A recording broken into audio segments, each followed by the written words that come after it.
So I just finished taking pictures of this look, and I really got to thinking about, if I'm coming back online, I want to feel like I'm doing something that really speaks to me, that honors who I am right now. That's like the curse of being online, right? Is that you don't get the opportunity to show many sides of yourself. You really have to kind of niche down and pick a subject, and then you have to stay there, basically, until I guess people get tired of it. Like, you don't get the chance to grow and develop and change and all of that. And so I knew if I was going to come back online and I was going to be kind of pigeonholed for a while, I want something that reflects who I am not right now, and not necessarily what I felt like I had to be or who I used to be.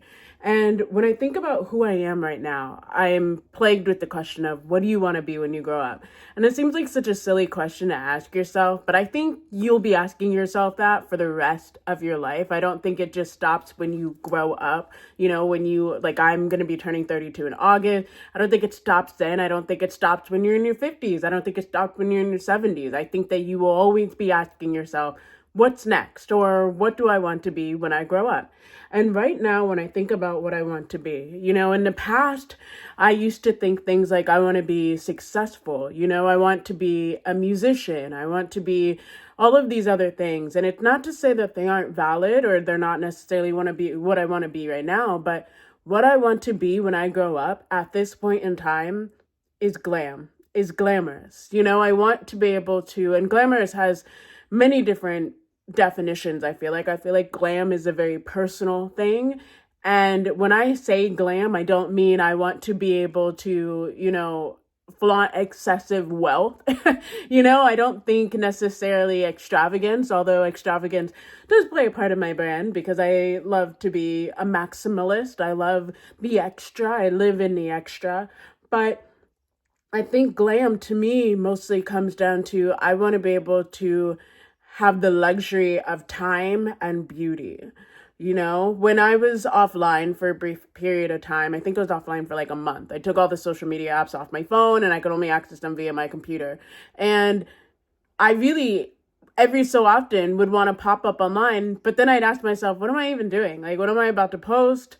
Is this really represent what I want to post? Is this really represent what I want to say? Maybe I should take a little bit more time.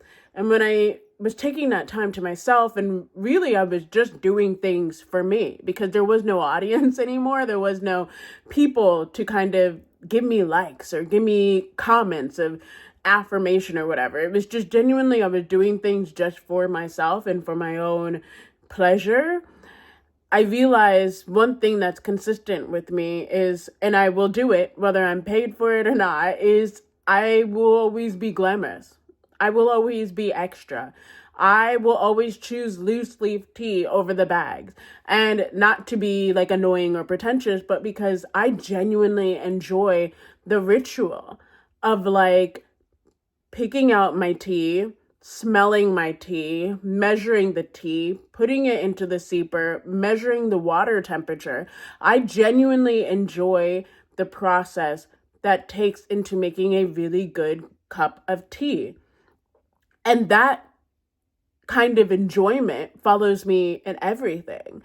I really enjoy the process of putting together a makeup look, from the base to the eyes to the lips, and mixing and trying new things out and seeing things fail and then trying all over again. Outfits, the same story. I love the process of layering. For a long time, I kind of forgot about layering as an aspect because I think, well, first off, it gets so hot in Arkansas. I'm originally from Pennsylvania, and I think layering is a much more regular practice there, whereas here it's just too hot to layer anything at all. But also, brands would send me clothes and I would feel so...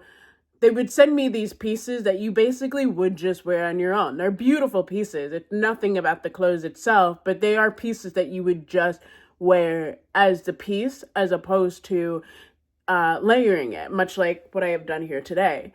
But I enjoy the process of layering. I enjoy the process of writing and brainstorming. Brainstorming is so much fun. And then starting to put things together, like a blueprint of things together. And, I started writing in a journal, like an actual physical journal with a pen. I'm trying to see if I have a pen here. I have a preferred pen at this point because I genuinely enjoy the process of tactile creation, things that have been long lost for me, since I have just fully enveloped myself in the algorithms and the social media world.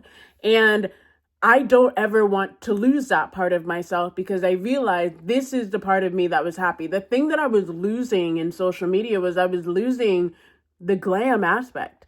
And it doesn't mean that I wasn't creating, and it doesn't mean I wasn't beautifying things. It's just I was feeling like I was on a time crunch all the time. And I was feeling like, I was being maybe too precious about things all the time. But I enjoy being precious and I enjoy creating and I enjoy taking my time and I enjoy the slow burn of seeing something come to fruition.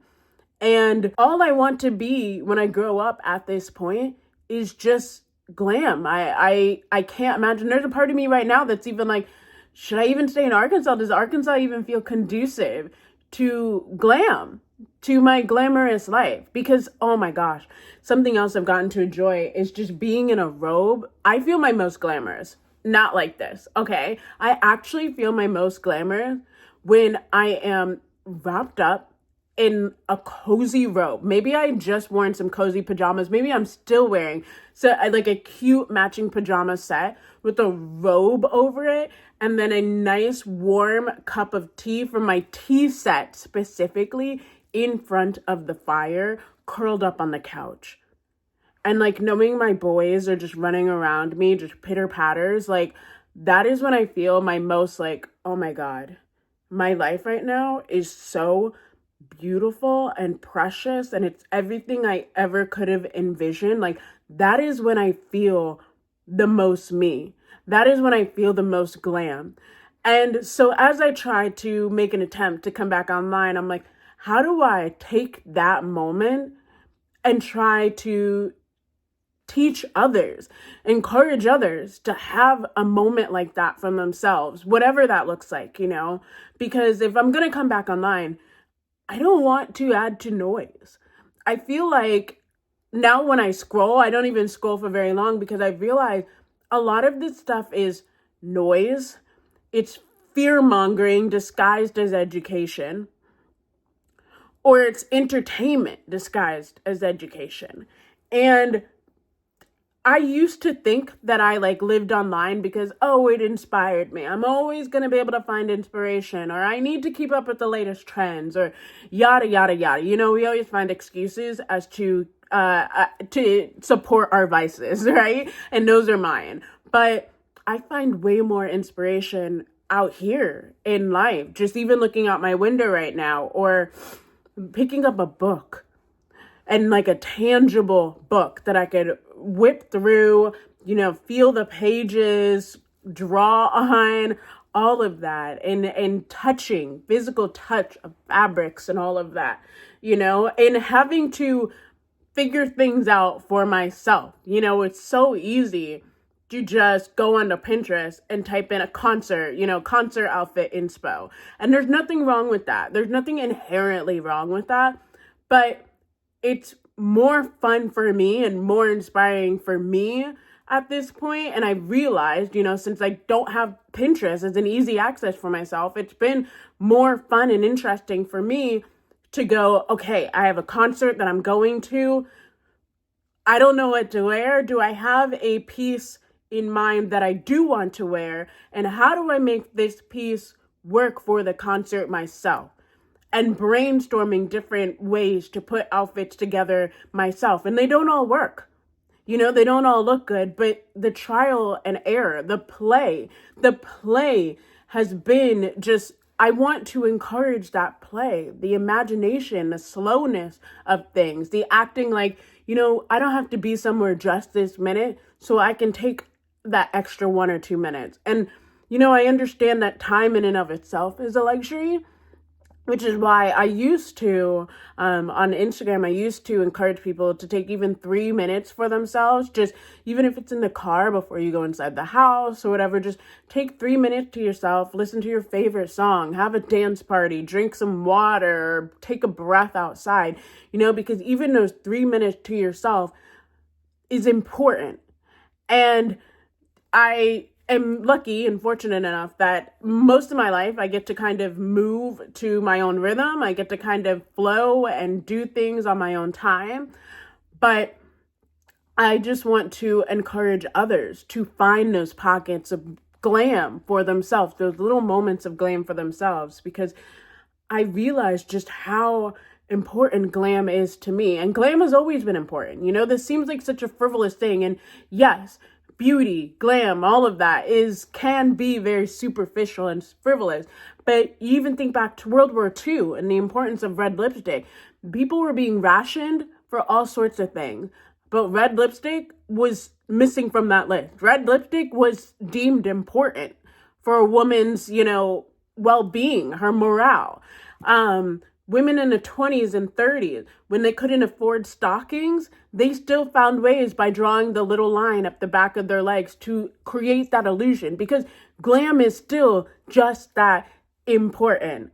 And yes, like I said, it can be superficial, it can be crazy, but glam is also the difference between sometimes people feeling affirmed in who they are and not feeling so affirmed. And so I think glam is important. It's an important part of who we are. It represents, in any moment in time, fashion has changed and it represented where we were economically. It's when you think of glam and fashion and makeup as a part of sociology, it isn't frivolous. It isn't something small and superficial. It is important and it does make a statement. And I want to make a statement and say that this glam is an important part. And I want to be able to encourage other people to indulge in it. I guess when I think about the point of this video, the point of the video is to just say I'm coming back, and I'm coming back to encourage glam. There was long live the clean girl, I guess, but I'm not that girl. And I want to encourage you to be extra. I want to encourage you to take your time. I want to encourage you to find pockets of luxury in whatever way that means for you every single day, because we're in a current administration that wants to take away your right to joy, that wants to take away your right for happiness and freedom and all of that. And I think that this is an act of resistance. I think choosing to be yourself despite what other people say, and this isn't for the men, all right? I don't do nothing for the men, but really, this is not for the men. This is not for them to enjoy. You don't put on that silk satiny robe for the men. You put it on for you so that you feel good, because that's what I will always stand for. I will never stand for, oh yeah, think about your partner. I don't care about that, okay? I just don't. That's not what I stand for. But I do stand for doing something beautiful and glamorous and luxurious for yourself. And I do think it is an act of resistance. And I'm very excited to be coming back. I'm very excited to be dropping my jaws again. I'm not very excited. I'm not putting the apps back on my phone because I realize it's just too noisy, and it's not. If I was only following the people I really wanted to be following, I'd probably only be following like 5 people. And that makes me look like a jerk online. So instead, I just don't be looking at my feed. It's as simple as that. But I am excited to come back and hopefully inspire others again, because this is where I belong. Just being glamorous online for others to see, in hopes that it inspires you to do the same. And until the next video, bye.